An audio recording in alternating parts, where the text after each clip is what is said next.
J'espère que vous allez tous très bien. Je suis très heureuse de vous retrouver pour cette nouvelle vidéo.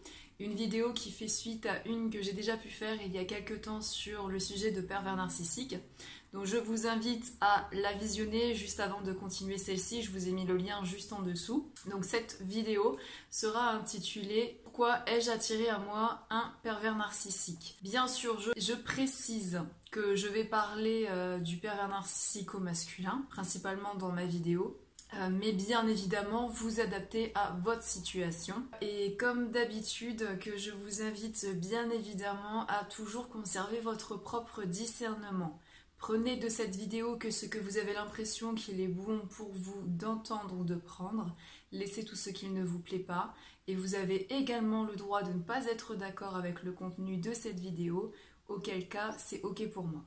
Par contre, il est à noter que dans cette vidéo, je ne parlerai pas forcément du profil du pervers narcissique, ou du moins pas d'une manière très précise. Je ne suis pas forcément spécialisée dans ce qui se passe en eux, de quelle manière, comment et pourquoi. Et je pense qu'il existe déjà beaucoup de vidéos à ce sujet qui pourront peut-être vous aider. Je vous invite du coup à être curieux, surtout si vous vous sentez concerné par ce sujet. Et dans ma vidéo, comme dans la précédente que j'ai pu faire, ce qui va m'intéresser en fait finalement c'est vous. Ce sont vos failles qui ont fait que vous avez attiré à vous ce type de profil. Et le but étant de vous aider justement à vous comprendre et à vous connaître davantage pour pouvoir, je l'espère, vous libérer de ce type d'emprise et pour que vous puissiez aller dans votre vie vers un mieux-être et une meilleure vraiment compréhension de vous-même. Il va de soi également que je vous invite à liker si vous avez aimé le contenu de cette vidéo, à vous abonner et surtout n'hésitez pas à commenter. C'est vraiment très important pour moi d'être en interaction avec vous de manière à savoir si mon contenu vous plaît, s'il vous aide. J'ai pour habitude dans mes vidéos de me servir de personnages, d'interviews, de faire interagir plusieurs personnages même au sein d'une seule et même vidéo. Mais cette fois-ci, j'ai préféré faire les choses d'une autre manière, à savoir avec des schémas explicatifs que je vais vous présenter du coup tout de suite et on se retrouve juste après pour faire le petit point complémentaire. Premier petit schéma. Je vous présente la silhouette de notre corps entouré de notre aura. Notre aura est la résultante de l'énergie dégagée par nos 7 chakras. Déjà sur ce dessin, on peut remarquer son évolution, mais les boules rouges sont représentatives finalement de cette souffrance qui vient en grandissant à mesure que nous expérimentons ce monde. De 0 à 3 ans, mes blessures sont endormies, mais je les porte déjà. Je porte également les blessures transgénérationnelles de ma famille et celles de ma maman qu'elle m'a transmises durant la grossesse. De 3 à 7 ans, je vis des frustrations, je vis des traumatismes et des manques que j'enregistre inconsciemment qui réveillent mes blessures.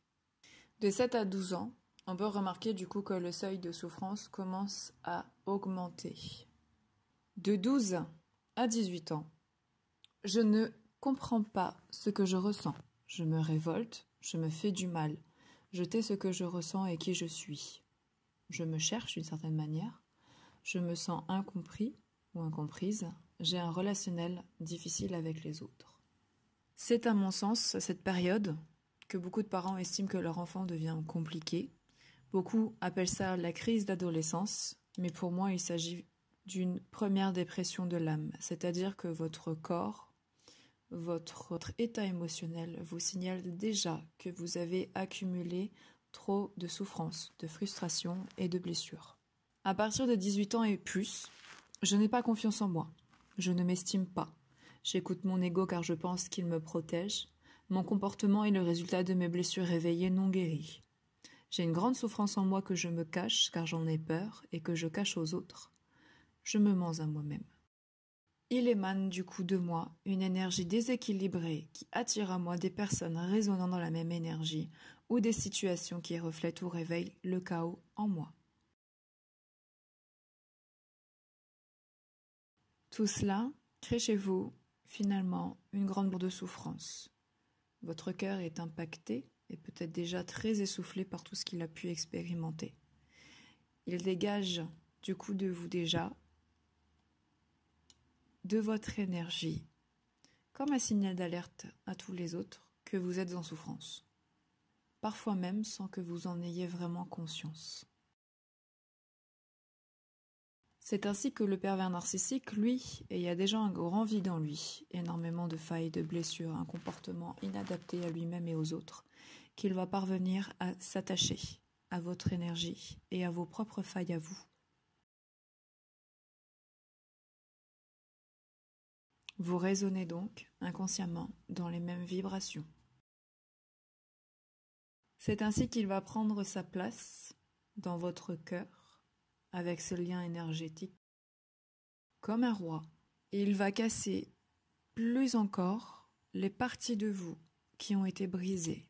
Si vous manquiez déjà d'amour pour vous-même, il va vous prendre ce qu'il vous reste. Si vous aviez déjà pardonné beaucoup, peut-être même trop, il va repousser vos limites de ce qui est pardonnable. Si vous aviez déjà eu énormément de tolérance pour les autres ou avec vous-même face à votre souffrance, il va repousser ce seuil.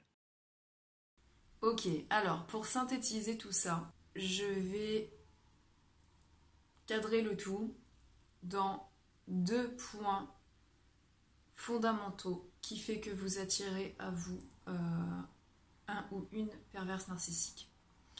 Le premier point, et pas des moindres, vous voulez être sauvé. Dans cette catégorie, je vais citer plusieurs failles que vous avez qui vont coller au comportement auquel s'ajuste le pervers narcissique pour vous mettre sous emprise. Premier point, vous doutez de vos capacités à être heureux seul. Peut-être que vous vous le cachez, mais vous avez besoin ou vous recherchez un super-héros. Quelqu'un avec qui vous vivrez une relation amoureuse, passionnelle, qui sera à l'inverse de ce que vous avez pu vivre déjà de connu dans toutes vos relations précédentes. Vous recherchez quelque chose de merveilleux, vous recherchez quelque chose de parfait. Lui, le pervers narcissique, va faire le prince charmant. Il va tout faire pour correspondre à votre faille. Il sera parfait. Vous aurez l'impression qu'il tient déjà beaucoup à vous. Vous lui attitrerez une certaine prestance, une certaine maturité, du moins c'est ce que vous pensez. Il se fera paraître parfait, charmant, très très attentionné. Vous avez du mal à accepter l'amour que vous recevez s'il n'est pas donné à la manière à laquelle vous vous attendez à le recevoir. Vous êtes donc perpétuellement dans une recherche d'attention et de présence. Le pervers narcissique jouera ce rôle à la perfection. Il vous fera languir, attendre, des gestes d'amour, des attentions qui n'en sont pas vraiment ou qui n'arriveront peut-être jamais. Vous avez besoin de l'approbation des autres pour prendre vos propres décisions. Il vous fera croire qu'il est essentiel à votre vie parce qu'il vous fera croire qu'il sait mieux que vous ce qui est bon pour vous. Vous êtes de nature à penser, ou à croire du moins, que quelqu'un qui est d'accord avec vous, c'est une preuve d'amour. Il vous donnera toujours quelques points communs pour vous donner suffisamment de quoi rester. Il vous fera croire parfois, même si ça va à l'encontre de lui-même, qu'il est d'accord avec vous. Vous êtes de nature très sensible et lorsque vous êtes en présence d'une personne agressive ou colérique, vous avez peur. et vous devenez comme un petit enfant.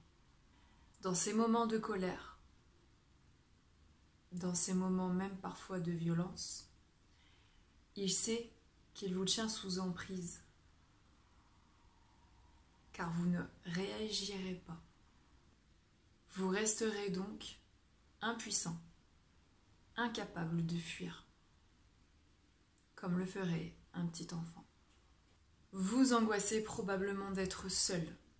Vous ne pensez pas mériter mieux que cette relation, donc vous vous laissez vivre cette situation difficile.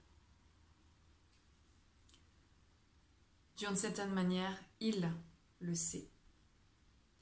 Il crée chez vous le manque, les absences, le manque de nouvelles, le manque de présence, pour vous rendre dépendante. Vous avez très peu d'estime pour vous-même.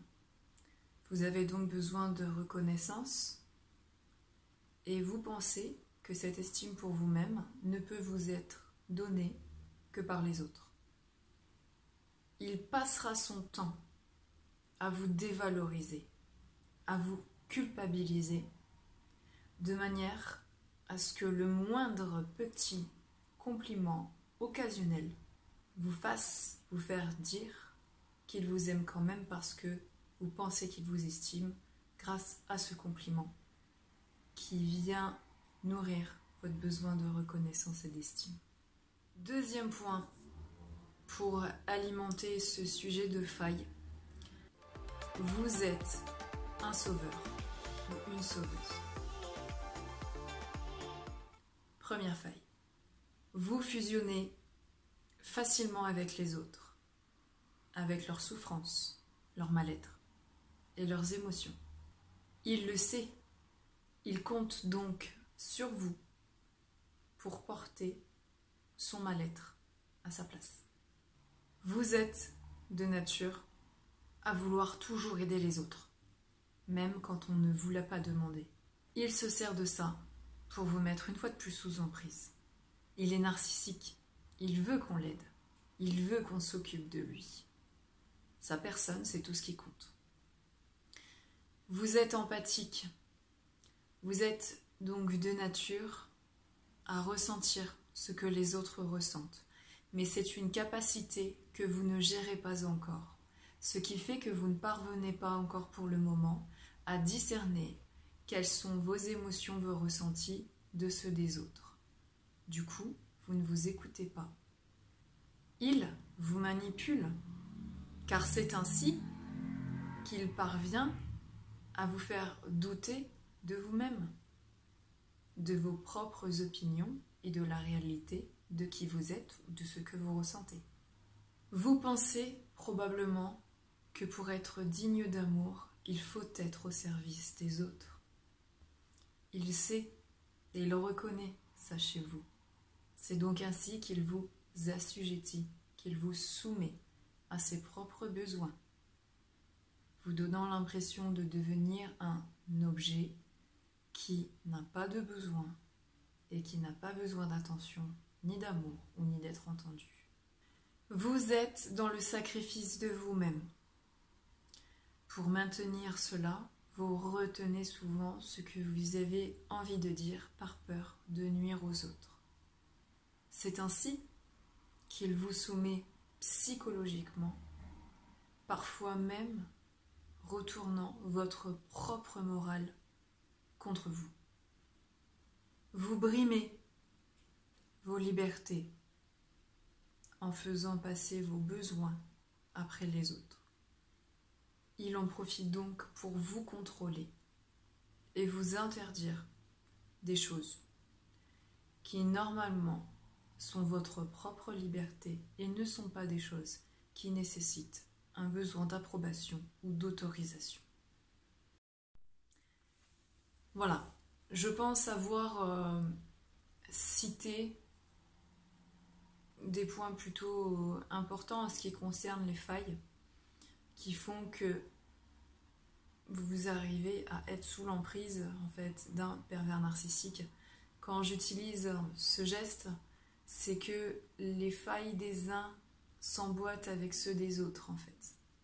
Son mode de fonctionnement correspond exactement à vos failles, à vos attentes. C'est la raison pour laquelle, malheureusement, le lien d'emprise se tient. Ce qu'il advient aujourd'hui pour vous de faire, c'est de changer la vision que vous avez de vous-même. C'est d'enlever vos croyances limitantes.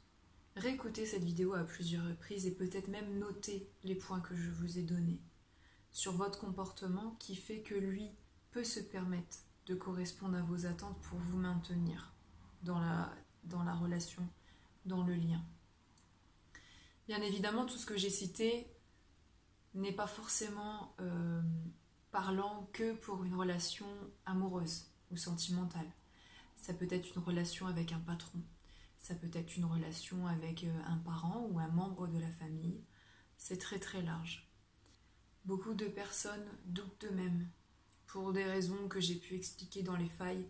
Peur d'être seul, peur de pas y arriver seul dans sa vie, peur de ne pas réussir à être heureux seul. Mais c'est exactement ce qu'il veut vous faire croire.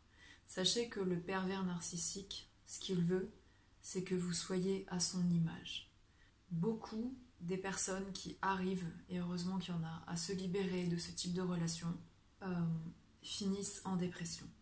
Ou sont même en dépression pendant la relation et ils ne s'écoutent pas. C'est exactement comme ça qu'il veut que vous terminiez. Les mots peuvent paraître extrêmement durs, mais il veut vraiment que vous soyez à son image. Être à son image, c'est-à-dire quoi? Ils sont vides de tout ressenti. Ils ne savent pas ressentir l'amour, ils ne savent pas ce que c'est. Ils sont dénués de toute empathie. Le but, c'est de tout vous prendre, c'est de tout casser à l'intérieur pour que vous finissiez dans le même vide que lui. Au final, que vous cherchiez à être sauvé, ou que vous soyez un sauveur ou une sauveuse, ne culpabilisez pas. Personne n'est parfait. Mais acceptez votre responsabilité dans le fait que vous restiez à un endroit qui vous détruit. Augmentez l'estime que vous avez pour vous-même. Votre estime personnelle, c'est votre moyen de rejeter ce qui n'est pas bon pour vous. Et bien voilà, cette vidéo est terminée. J'espère qu'elle vous aura plu. J'espère surtout qu'elle aura pu vous aider à comprendre, à vous comprendre, ou peut-être à comprendre l'emprise d'une certaine manière de ce qui se passe à la fois énergétiquement en vous ou peut-être en les autres ou en des gens dont vous savez être victime de ce type de profil.